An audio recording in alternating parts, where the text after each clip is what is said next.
hotbed of Baltimore is the site of this week's PLL action. The hallowed grounds of Homewood Field on the campus of Johns Hopkins University. Week 4 kicks off today as Chrome Lacrosse Club and Redwoods LC meet for the first time. Stopped 36 shots so far in 3 games, but 3 more saves, and the record could be very different. A 2011 graduate of Syracuse and a member of Team USA. He's a revelation in the first couple of weeks, and this is a home game for him too. Remember, a lot of Maryland guys. He's from Annapolis. Connor Farrell has taken the majority of faceoffs through 3 weeks for Chrome, but Drew Simino has taken the first one every week.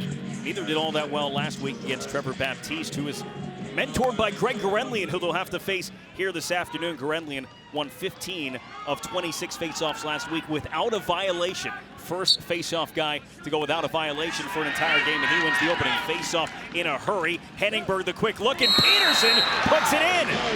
The 10 yards in the middle of the field has been taken out. So you go from faceoff to fast break so much quicker.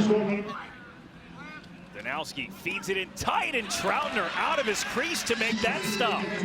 Took the angle completely away, and Troutner across midfield. Troutner on the feed, and he's not heading back to the net. He'll pick up an assist on the goal. He comes out of his cage anticipating that skip pass, makes a save, and off to the races. You talk about the skill and versatility of these players. It's a goalie to a long pole. First goal for John Sexton, first assist for Tim Troutner. First assist, no kidding. Just thought I'd throw that out there. Gorenlian, another clean face-off win, and a little dish for Henningberg inside, and another pole goal. Back to back go Sexton and Karalunas. 6 seconds between them. Dunn pumps a shot as we bring you under the helmet with Chrome goaltender John Galloway. Good luck, Louie. Good luck, Louie. Help. Nice job. In the crease. In the crease. Hips. And that one trickles through as Galloway got a piece, but you can hear him not only being referee, but coach at the same time on that sequence.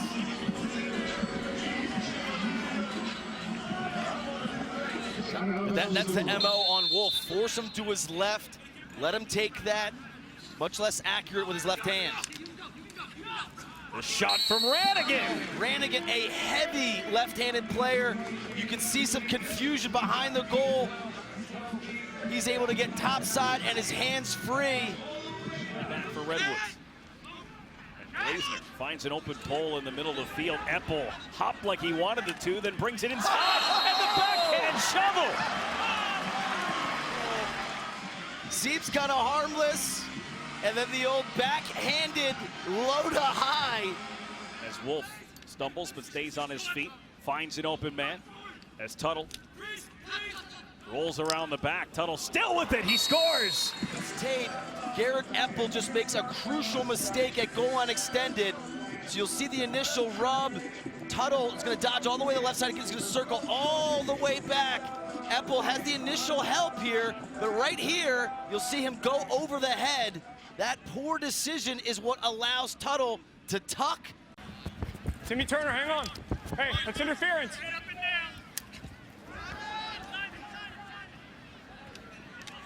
Great perspective from Eddie Glazer on that defensive stand for Redwoods as Pat Harbison gets away and kissed the crossbar. And then Kavanaugh regathers and fires. He kind of makes all this happen. You'll see the jump shot go off the pipe. Redwoods stick with it. And that ball ends up in Kavanaugh's stick. And what a beautiful angle here. You'll see it actually go through the armpit. 6-2 lead for Redwoods here, approaching the halfway point of the second quarter. As from out high, Gutterding, it skipped through. A 2-pointer for Justin Gutterding. And he cuts.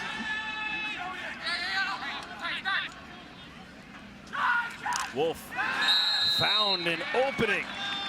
And it's Simon Matthias in his debut. Great defensive rotation there by the Redwoods. A first slide, and then Eppel fills in the second slide. Gutterding to a knee and back up. 5 seconds to shoot. He did it! Gutterding got topside, puts it in. It's back to McIntosh. Wanted to go down to goal line extended, and that one snuffed out by Eppel. And now a 2-on-1 in tight, behind the back pass and finish!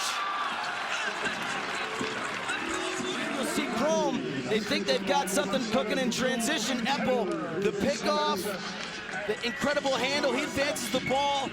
Kavanaugh behind the back to Henningberg. Walters onto the field, gets involved. Joe Walters, picked up by Hawes.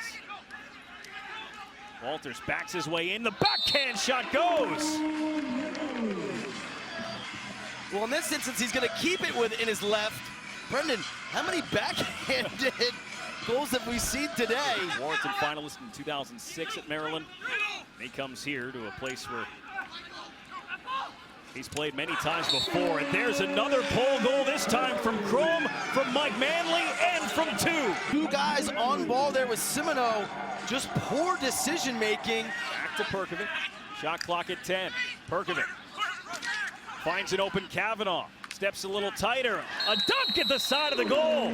Like a genius. You'll see the gorgeous ball movement, and Kavanaugh throws that skip to Henningberg. By Troutner. And now Perkovic with room to run. Sergio Perkovic started to load it up. Danowski bumped off the ball, and Perkovic just powers one in. Let's go under the helmet with Eddie Glazner. Me! BA! BA, me! BA, me! BA, me, not you! Me, not you! Watch the screen! Watch 14! Double, double, double! Chase! Chase! Chase! Me, Apple!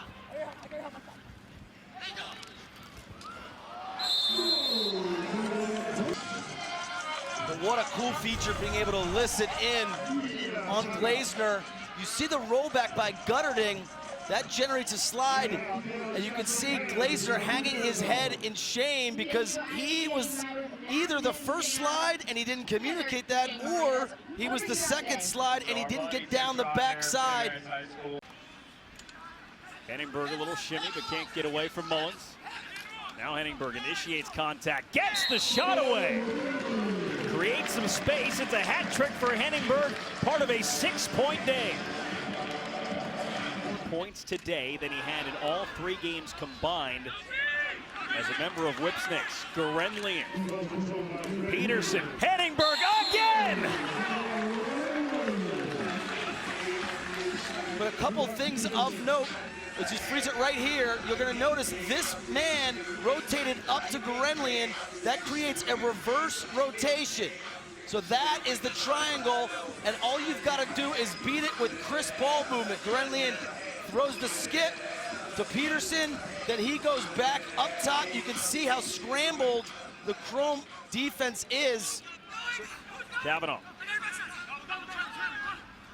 draws the slide, finds the open Garnsey, and an open cage for Henningberg. You might not want to leave him open today. That's his 5th. They fell behind 7 seconds after the opening faceoff and have never had a lead. Crotty bounces one in. Right out of the timeout, Crotty sprints past Adam. That little pump fake. Ill-advised pass, but it does get through for Danowski. They work the perimeter, now Tuttle off the dodge. Tuttle got it away, he scores. So Tuttle brings Chrome within 2, and Henningberg hit the outside of the goal. Why is he taking that shot? What are you guys doing? Time runs out anyway on Chrome. Henningberg, an 8-point game in his Redwoods debut, and they come up with a 13-11 win over Chrome. Redwoods finished today 44 shots. A couple of those we didn't like, but at the end of the day, they had 22 shots in the 4th quarter alone. It adds up to a final score of 13-11 for Redwoods. Go to NBCSports.com for a full recap of this one. And don't forget, the action continues tonight, 7:30 Eastern. Whipsnakes and Atlas here on NBC Sports Gold.